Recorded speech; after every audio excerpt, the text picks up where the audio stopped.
Hello everybody and welcome to the Pound Trader. I'll be making an analysis for Monday the 17th of June 2024. You are very welcome to the channel. So starting over on the monthly time frame, because I think it's only fair because we are in the middle of the month. I still think that we had a range over here and I think that we broke out and I think this is the pullback, and because we have not broken above, I think that this reaction level over here, we might continue selling down. So I have been biased on the sell side for quite some time now. Almost since last year, and we can see that this is the 61.8% fib level, and I think that we will continue pushing down. That is my view because we still haven't managed to break above this level here. So going over to the weekly time frame. So the weekly time frame, we can see it slightly much clearer. So last week, or rather so last week we ended with this almost like a pin bar-ish, but it does have like a big wick. But there are wicks on this level here. So this is still a good indication to me that we might continue selling downwards. So going over to the daily time frame. Okay, I have quite a couple of support and resistance lines, but I will get rid of them. So I just put this one here to just mark as well. So we can see on Friday, we ended up with this candle, bearish candle. It's quite strong, and I do think that it did break below this level here. And yeah, we were in an uptrend. I think that now we have broken below. So let me just clear this because I don't want to like have too many lines on the daily time frame. So I usually just mute and unclick there, uncheck there. So going over to the 4-hour time frame. So in the 4-hour time frame, we can sort of see this clearly. We had a bit of a range and we were sort of respecting this trend line until we broke below. And we also did break below this very strong support zone here. So I think that we might continue going lower, but I'm not too in a hurry to like get like any sells from here. I would still like to hope for a sort of retracement, maybe back to up to this level here before selling downwards. However, I still think there's a possibility that it might continue dropping before retracing.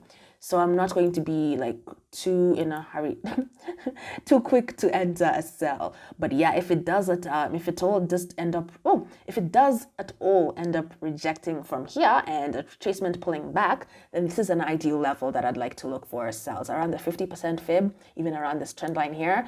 Looks pretty cool to me. But yeah, I don't know. I still feel like, I don't know. Maybe we'll just have to wait and see. But if it does continue dropping, then I'll wait for a candle that shows me it's about to pull back. Maybe take a short-term buy before looking for sells. Because I'm an intraday trader, I like to look for trades at least once a day on the 1-hour time frame. So if I do get an opportunity like that, I'll be sure to update. So going over to the 1-hour time frame, so it's just the same thing that I am looking at. A pullback on Monday. If it can start pulling back so that I can get to entry, that would be good. If it does continue dropping, I will still wait for it to, complete and then hopefully wait for a retracement so that I can take those long-term sells. Last week I had an analysis where I was waiting for a pullback around this level here, and it did happen with a double top. So this is a nice entry. For some reason, guys, I was not able to take this entry. I don't know where I was. I put my alert for, I think it was 12 p.m. East African time, and I missed it. I was all the way down here. So that was a bit unfortunate because this was a really nice move and I did wait for it. Yeah, and we can see that during the rest of the other days, I didn't really have any positions. So this was a bit sad, but fine. So maybe hoping for the best this week. So going over to the dollar index to just see what's happening. This is the daily time frame.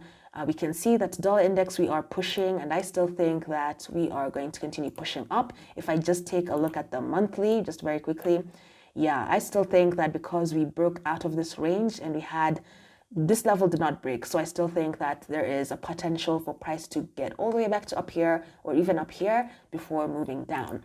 So yeah, maybe just going over to the daily so we can see 4 hours. Yeah, so it looks like it's sort of pulling back, but for some reason I don't really trust this dollar. I don't really think it might pull back. I don't know. Hopefully it does so that I can get that pullback on the pound. But if it does continue pushing upwards, then I'll chill out and wait for it to retrace so that I can get like a nice sell entry with a better stop loss on the pound. Okay, so I hope that makes sense. Moving over to the calendar here, we can see lots of news, Euro news next week. Monday 3:30 East African time, we have some USD news. I should really work on understanding the fundamental news, because I'm normally just here to see what will happen from the technical side, but I think it's about time to really start understanding what these news mean. I understand like sometimes the forecast is actual, I don't know, whatever. I'm going to learn about the news is basically what I'm saying. And 3:30 Tuesday, we have some USD news. Wednesday, 9 a.m., we have some GBP news. Oh, and it's a bank holiday on Wednesday, 19th. So I'll have to Google that as well and see what's happening. So yeah, that's it for now. As I make videos throughout the rest of the week, I will be updating you on what I think the pound USD will be doing. Until then, please be sure to subscribe to the channel, support your girl hustling over here and tackling the Forex markets. I'll appreciate any comments. Share your thoughts on what you think also about the pound USD. That's it for the video, and see you on the next one. Bye-bye.